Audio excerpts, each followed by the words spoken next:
औदुंबरावत वीरबाहूचे औदुंबरावतामध्ये पहिले पाऊल.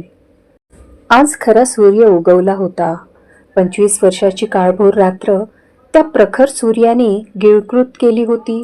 सूर्याच्या पहिल्या किरणाला डोळ्यामध्ये सामावून घेत वीरबाहूने सूर्याकडे पाहिले. एक मोठा श्वास घेत त्याने बैलगाडीच्या खाली उडी टाकली. पूर्वेकडील सूर्याचे डोके वर काढणे आणि वीरबाहूचे औदुंबरावताच्या सीमेवर पाऊल ठेवणे हा निव्वळ योगायोग नसून नियतीचे पूर्वलिखित असावे. औदुंबरावत 10 योजने अंतरावर असताना वीरबाहू आणि फकीराला एका व्यापाऱ्याने बैलगाडीवर जागा दिली होती. त्याच्या बैलगाडीत कापडांची 2-4 गाठोडे होती. कदाचित तो कपड्यांचा व्यापारी असावा. औदुंबरावताच्या सीमेजवळील तलावाच्या काठाशी व्यापाराने बैलगाडी थांबवली होती. मेळघाटच्या पायथ्यापासून औदुंबरावतापर्यंत पोहोचायला त्यांना 2 दिवस लागले. वाटेत त्यांनी काही मोजक्या झोपड्यांची वस्ती असलेली छोटी छोटी गावे पाहिली होती. प्रत्येक गावामध्ये वीरबाहू आणि फकीराचे स्वागत झाले होते. त्यांच्या अंगावरील ऋषींच्या वस्त्रामुळे लोकांनी त्यांना ऋषी समजले होते. आदराने झुकून लोकांनी त्यांच्या चरणांना स्पर्श केला होता. त्या परिसरातील लोकांच्या मनावर ऋषी अगस्तीचे अधिराज्य होते. त्यामुळे तिथली जनता ऋषी महंतांचा इतका आदर सत्कार करत असे. लोकांच्या या व्यवहारामुळे वीरबाहू अचंबित झाला होता. फकीरा तर जंगलाचा राजा झाल्याचा आविर्भाव चेहऱ्यावर मिरवीत होता.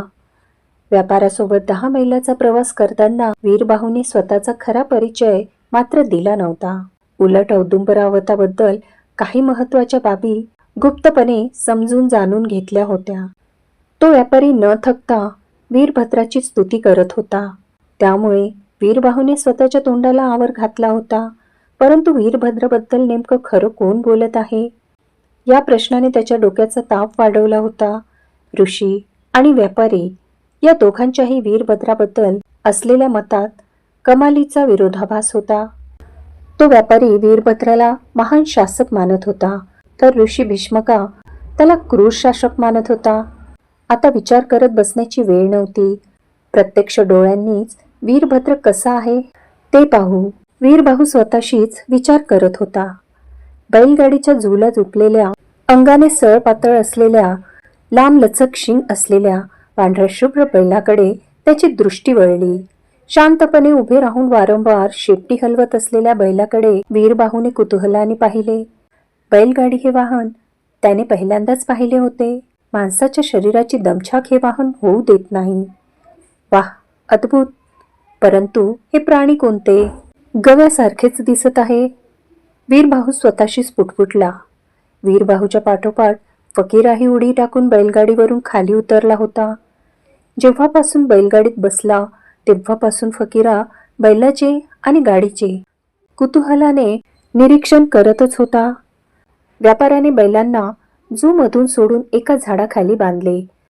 आणखी बऱ्याच बैलगाड्या तलावाजवळ उभ्या होत्या. तो व्यापारी उत्साहाने इतर बैलगाड्यावाल्यांशी काहीतरी बोलत होता. तेव्हा एका इस्माने व्यापाऱ्याला प्रश्न केला, काय र नरूभाऊ, हे ऋषी कोण? माहीत नाही, येत होतो औदुंबरावताच्या वाटेला म्हणून घेऊन आलो बसवून, व्यापाऱ्याने उत्तर दिले. तो इसम फकीरा आणि वीरबाहूच्या बेढपपणे वाढलेल्या दाढी मिशांकडे संशयी नजरेने पाहत होता. लांबवरूनच त्या इस्मावर एक कटाक्ष टाकून वीरबाहू मनोमन विचार करू लागला. जर आज मी सम्राट असतो तर हा ऋषी कोण असा प्रश्न मला कोणी केला नसता. शेपूट हलवणाऱ्या कुत्र्याप्रमाणे जवळ येऊन रिंगण घातले असते. स्वतःच्याच नगरात परके झाल्याची भावना वीरबाहूच्या मनाला टोचत होती. त्या इस्माच्या बोलण्याकडे दुर्लक्ष करत वीरबाहू तलावाच्या पाण्यात गुडघ्यापर्यंत आत शिरला. फकीरा सुद्धा वीरबाहूचे अनुकरण करतच होता. वीरबाहूने तलावाचे थंडगार पाणी ओंजळीत घेऊन तोंडावर मारले. थंड पाणी त्याच्या चेहऱ्यावर आदळताच एक नवचेतना त्याच्या अंगामध्ये संचारली. जणू ते पाणी, पाण्यातील मातीचे सूक्ष्मकण वीरबाहूचीच प्रतीक्षा करत असावेत. वीरबाहूने डोळ्याच्या पापण्या घट्ट बंद केल्या आणि हात जोडून नमस्कार करत पुटपुटला, हे मातृभूमी, महाराणी पद्मिनीने तुझ्या चरणांशी नमस्कार सांगितला आहे. वीरबाहूने हळूच डोळे उघडले. त्याच्या चेहऱ्यावरील पाण्याचे थेंब तलावाच्या पाण्यात ठिपकत होते. त्यामुळे पाण्याच्या संथ गतीने वलय निर्माण होत होती आणि ती वलय तलावाच्या काठापर्यंत हळूहळू पोहोचत होती. सूर्य आता बऱ्यापैकी बाहेर डोकावत होता. त्यामुळे वलय उमटणाऱ्या पाण्यावर दूरवरील उंच मिनाराचे प्रतिबिंब डुलताना दिसत होते. वीरबाहूने ताडकन मिनाराकडे नजर वळवली. ती मिनार एक अकल्पनीय वास्तू होती. कदाचित तिथे राजमहल असावा असा वीरबाहूने कयास लावला. झाडाच्या आडोशाने राजमहल झाकला जाऊन फक्त उंच मिनार दृष्टिक्षेपास पडत होती. मिनाराकडे पाहत वीरबाहू पाण्याच्या बाहेर निघाला. फकीरा मात्र तलावातील मत्स्यांकडे पाहून आनंदी होत होता.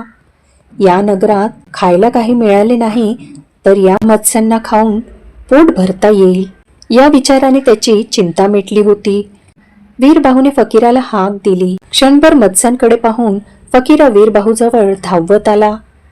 तो इसम अजूनही वीरबाहू आणि फकीराकडे लक्ष देऊन होता. या लोकांना संशय येईल असं वागू नकोस, नाहीतर जीव जाईल. वीरबाहू हळू आवाजात फकीराला समजावत म्हणाला. फकीरा बुचकळ्यात पडला. आतापर्यंत लोकांनी त्याचे स्वागत केले होते, त्यामुळे त्याच्या मनातील जंगलाबाहेरील माणसाबद्दलची भीती आता संपली होती. परंतु लोक आपल्याला ऋषी मानतात ना? फकीराने विचारले. हो, परंतु आपला व्यवहारही ऋषींसारखा असायला हवा. ऋषी मत्स्य खात नाहीत. फकीराने डोळ्याच्या बाहुल्या गोलाकार फिरवल्या. त्याला त्याची चूक उमगली होती. पुन्हा अशी चूक त्याच्या हातून घडणार नाही अशी ग्वाही त्याने दिली होती. झाडाखाली ते शिंगावाले प्राणी बांधले आहेत. तिथून एक माणूस आपल्याकडे नजर ठेवून आहे. ऋषी काहीतरी पुटपुटायचा. तसे आपणास पुटपुटत राहिले पाहिजे, तर आपल्यावर कुणी संशय घेणार नाही. वीरबाहू मस्तिष्कावर ताण देत आठवण्याचा प्रयत्न करीत होता. परंतु काय पुटपुटायचे माझ्या तरी लक्षात नाही, फकीरा म्हणाला. नमः शिवाय. भीष्मिका ऋषी सतत काहीतरी पुटपुटायचे ते वीरबाहूला आठवले. हा, नमः शिवाय, उत्साहाने फकीरा म्हणाला. नारू व्यापारी गाठोडे डोक्यावर घेऊन केव्हाच नगराकडे गेला होता. वीरबाहू आणि फकीरा नमः शिवाय नमः शिवाय या मंत्राचा जाप करत मिनाराच्या दिशेने निघाले होते. झाडाखाली उभा असलेला तो इसम सुद्धा वीरबाहू आणि फकीरा यांच्या मागोमाग लांब अंतर ठेवून चालू लागला होता. अप्रतिम. लाल बुंद विटांपासून निर्मित भल्या मोठ्या प्रवेशद्वाराकडे आश्चर्यचकित होऊन पाहत वीरबाहू म्हणाला. फकीराचे मात्र वीरबाहूच्या बोलण्याकडे लक्षच नव्हते. औदुंबरावताचे वैभव पाहून काहीसा गांगरला होता. त्याची नजर एका वास्तूवर स्थिरावत नव्हती.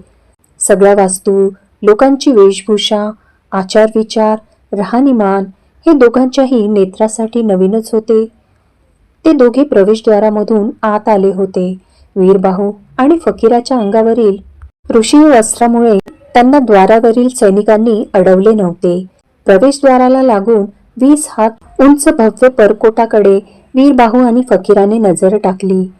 दूर दूरपर्यंत नजर टाकूनही त्या भिंतीचा शेवट त्यांना दिसत नव्हता. संपूर्ण नगराला त्या उंच भिंतीने वेढा घातला होता. त्या परकोटाकडे आवक होऊन पाहत फकीरा म्हणाला. या उंच भिंतीमुळे नगरातील मनुष्य सुरक्षित आहेत. कुठलेही पशु नगरात प्रवेश करू शकत नाहीत. बाहेरील पशुपासून ही भिंत नगरवासियांना सुरक्षित ठेवीत असेल, परंतु राजवाड्यात राहणाऱ्या पशूंपासून त्यांना कोण वाचवणार? परकोटावरून नजर फिरवून वेगाने दृष्टी फकीराकडे वळवत वीरबाहू म्हणाला. दोघे राजवाड्याच्या दिशेने चालू लागले. भला मोठा राजवाडा त्यांना दुरूनच दिसत होता, परंतु जवळ गेल्यावर त्याची भव्यता अजून जास्त जाणवणार होती. राजवाड्यापासून ते अजून बऱ्याच कोस अंतरावर होते. तुर्तास तरी ते बाजारात पोहोचले होते. सर्व दूर लोकांची गर्दी होती. धान्याच्या दुकानाजवळ गहू, ज्वारी, तांदळाच्या राशी लागल्या होत्या. धान्य त्यांच्यासाठी इतके नवीन नव्हते. धान्यापासून बनवलेले भोजन दोघांनी ऋषी भीष्मकांच्या आश्रमात ग्रहण केले होते. कधीही न पाहिलेली बाजाराची दृश्ये पाहून दोघांच्याही नजरा चंचल झाल्या होत्या. अगदी फुलपाखराप्रमाणे वीरबाहू आणि फकीराची नजर एकाच दृश्यावर स्थिरावत नव्हती. सगळे काही नवीन होते, आश्चर्यकारक होते, अद्भुत होते. एकाच वेळी सगळ्या दृश्यांवर नजर टाकता आली असती तर बरे झाले असते, असे त्यांना वाटत होते. एका ठिकाणी प्राण्यांचा लिलाव सुरू होता, तर एका बाजूला रंगबिरंगी कपड्यांची दुकाने होती. मातीच्या भांड्याची दुकाने लागली होती. मातीपासून बनलेल्या प्राण्यांवर विविध रंगांच्या छटांनी रेखीव नक्षीकाम केले होते. ते अद्भुत दृश्य कुतूहलाने पाहत वीरबाहू आणि फकीरा बाजारात गर्दीमधून वाट काढत पुढे पुढे सरकत होते. औदुंबरावतामध्ये कुणीतरी साधू पुरुष आल्याने प्रसन्न होऊन काही माणसे दोघांच्या चरणांना स्पर्श करून जात होते, परंतु त्यांच्याकडे दोघांचेही लक्ष नव्हते. कधीही न पाहिलेले दृश्य पाहण्यात ते दोघे गुंग झाले होते. इतक्यात एका बाजूला त्यांना फक्त स्त्रियांची गर्दी झालेली दिसली. रंगीबेरंगी साड्यांनी सर्व स्त्रियांचे संपूर्ण अंग झाकले होते. स्त्रियांच्या कमरेला लटकवलेल्या चंदेरी झुमक्याकडे फकीरा मंत्रमुग्ध होऊन पाहत होता. फकीराचे हे वर्तन त्यांचा पाठलाग करणाऱ्या इस्माने हेरले होते. तो अजूनही लांबवरूनच दोघांवर लक्ष ठेवून होता. सूर्य मध्यावर आला होता. वीरबाहू आणि फकीरा यांनी अर्धा बाजार पालथा घातला होता.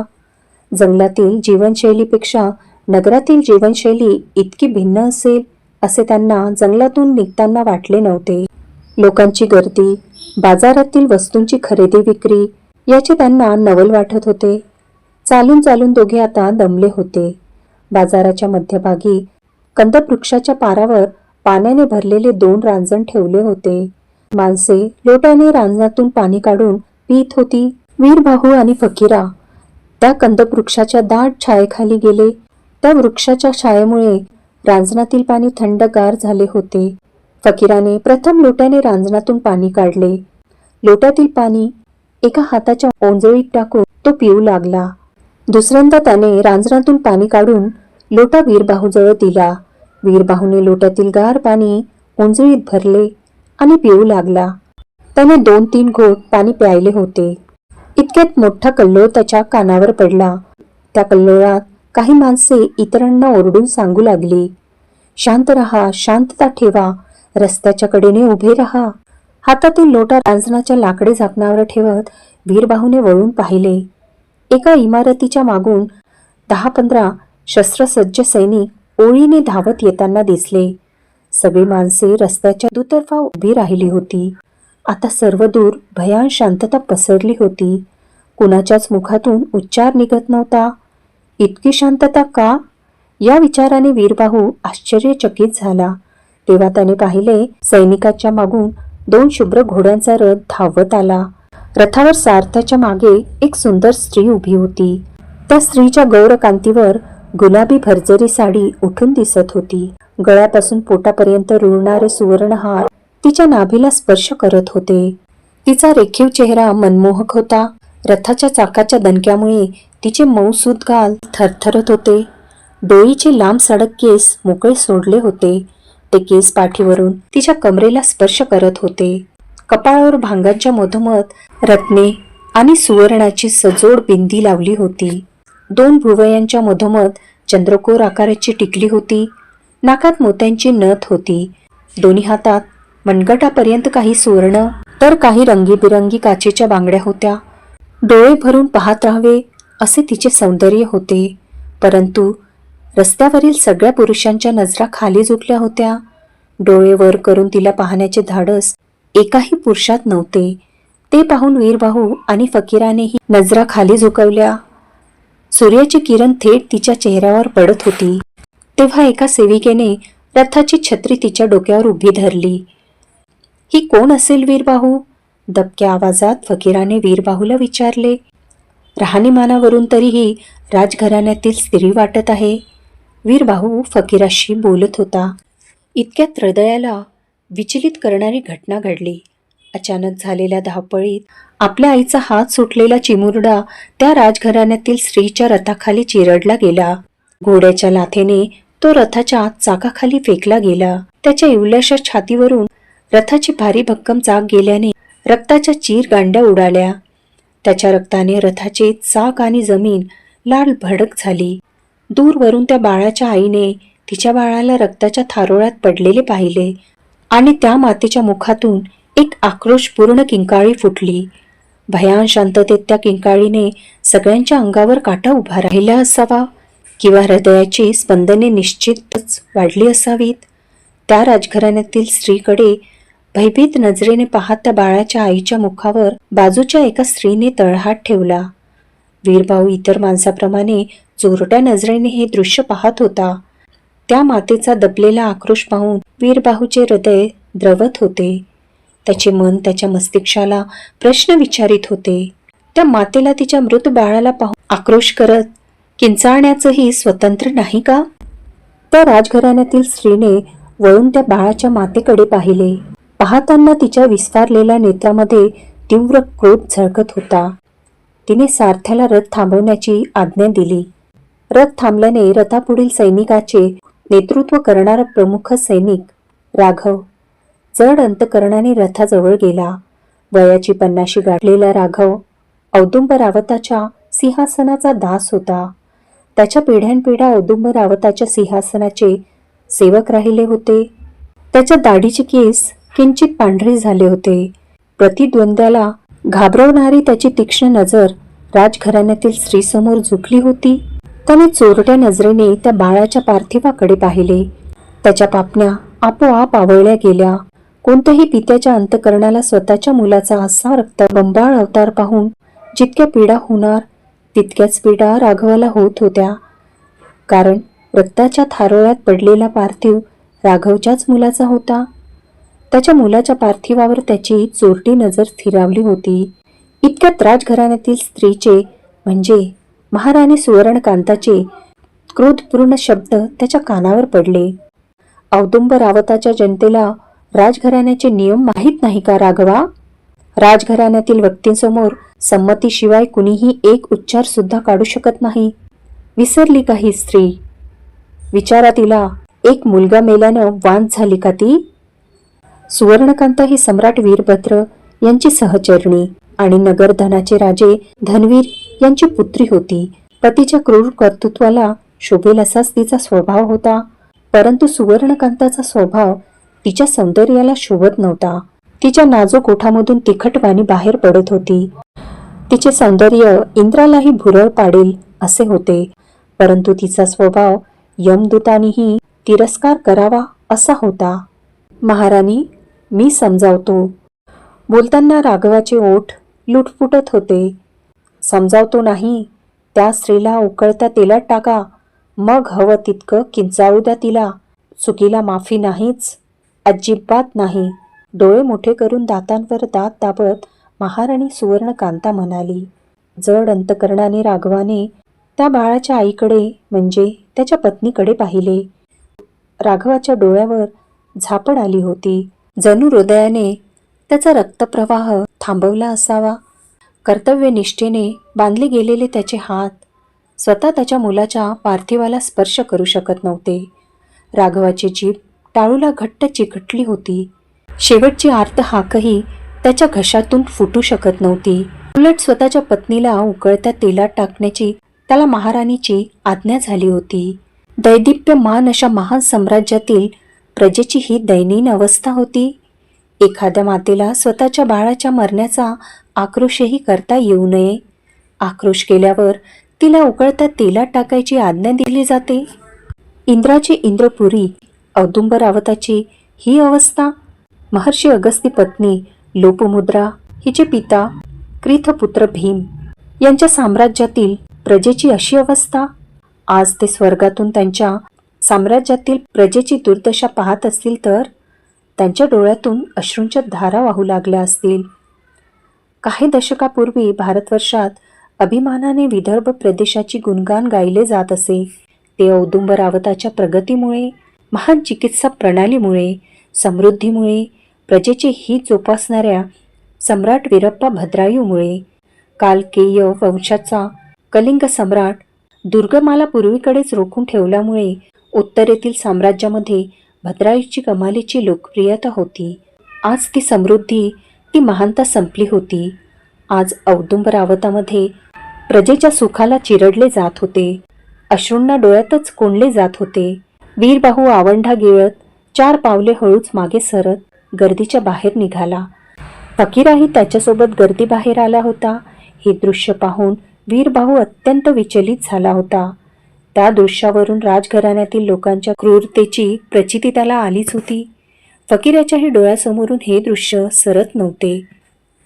पापण्या लपलपवून डोळ्यातील अश्रूंना जिरवत फकीरा म्हणाला, वीरबाहू, आपण जंगलाबाहेरील माणसांना प्रगत समजतो, परंतु हे दृश्य या लोकांना काळीज नसतं का?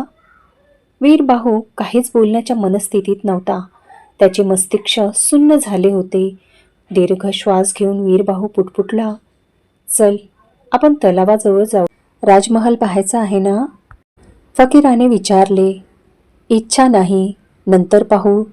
मस्तिष्क क्रोधानं तापलं आहे. तलावाच्या थंडगार पाण्याला डोक्यावर घ्यावंसं वाटतंय. वीरबाहू आणि फकीरा तलावाच्या दिशेने निघाले. दोघांचीही पावले मंदावली होती. नगर पाहण्याचा उत्साह आता त्यांच्या मनात उरला नव्हता. त्यांच्या शरीरातला त्राण क्षमला होता. वीरबाहूचे शरीर घामाने भिजले होते. ते सूर्याच्या उष्णतेमुळे नव्हे, तर त्याच्या अंतर्मनात उसळत असलेल्या लाव्यामुळे. वीरबाहूच्या डोळ्यासमोरून त्या निरपराधी बाळाचा चेहरा सरकत नव्हता. कानामध्ये महाराणीचे क्रूर शब्द घुमत होते. ती असहाय्य माता आणि तिचा दडपलेला आक्रोश वीरबाहूच्या हृदयाला विनवणी करत होता. तो विवश पिता, त्याने तर अवघे आयुष्य औदुंबराच्या सैन्यात खपवले. त्या विवश सैनिकाचे अंतर्मन औदुंबरावताला पुन्हा एक महान शासक मिळावा यासाठी ईश्वराला साकडे घालत असावे. औदुंबरावताची केविलवाणी प्रजा जीवनाची अपेक्षा सोडून ईश्वराकडे मृत्यूची भीक मागत असावी. वीरबाहू आणि फकीराने प्रवेशद्वार पार केले होते. सायंकाळपासून पाठलाग करणारा इसम अजूनही त्यांच्या मागावर होताच. कदाचित तो इसम औदुंबरावताचा हेर असावा. त्याची तीक्ष्ण नजर वीरबाहू आणि फकीराच्या प्रत्येक हालचालीवर पाळत ठेवून होती. त्याने वयाची 50 गाठली होती. गुडघ्यापर्यंत पांढरे मळकट धोतर नेसले होते. अंगावर काळी बंडी होती. गळ्याभोवती चांदीचे गोल कडे होते. डोईवर लाल फेटा होता.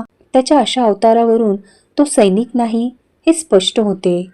त्याची राहणीमान सामान्य प्रजेप्रमाणे होते, परंतु त्याच्या तीक्ष्ण नजरेमुळे तो इतरांपेक्षा वेगळा भासत होता. मिशांचा आकडा त्याचा रुबाब आणखी वाढवत होता. वीरबाहू आणि फकीरा आता तलावाजवळ पोचले होते. सूर्याला पश्चिमेची ओढ लागली होती. वीरबाहूने तळपाय तलावाच्या पाण्यात भिजवले आणि हळूच मागे वळून पाहिले. तो इसम आता जवळपास कुठेही दिसत नव्हता. त्यानं पाठलाग सोडला असेल का? आम्ही ऋषी आहोत याची कदाचित त्याला खात्री झाली असावी. विचार करत वीरबाहू तलावाच्या पाण्यात आणखी आत शिरला. ओंजळीने मस्तिष्कावर पाणी टाकले. केस ओले चिंब केले. चेहरा आणि डोळे पाण्याने स्वच्छ धुतले. तलावाच्या थंडगार पाण्याने त्याच्या मस्तिष्काचा दाह किंचित कमी झाला असावा. पाठीवर पांघरलेल्या उपरण्याला केस आणि चेहरा पुसून वीरबाहू पाण्याच्या बाहेर आला. काठाजवळच असलेल्या आंब्याच्या झाडाखाली तो बसला. फकीरा अजून तलावाच्या पाण्याने चेहरा धुत होता. चेहरा धुताना त्याची दृष्टी सूर्यप्रकाशाने चमकणाऱ्या मत्स्यांवर पडली. मत्स्यांना पाहून त्याच्या पोटाची खळगी आक्रोश करत होती. वीरबाहूचा औदुंबरावतामधील पुढील प्रवास कसा असेल हे जाणून घेण्यासाठी चॅनलला सबस्क्राईब करा, व्हिडिओला लाईक करा आणि शेअर करा. धन्यवाद.